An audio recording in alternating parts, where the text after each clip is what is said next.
Hello everyone, welcome back to Lemon Solution. In this video, we'll discuss when Instagram does not let you log in.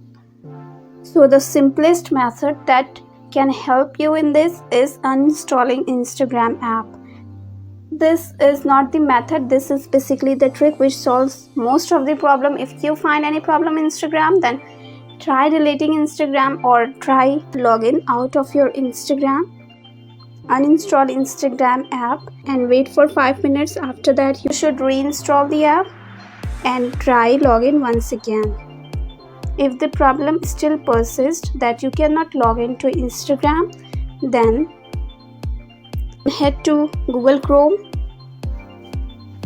You need to log in here. If you are not logged into Instagram website, go to your profile icon, go to settings, click on help, click on report a problem. Here you can report your problem in detail. Also you can add screenshot of your problem and click on send report.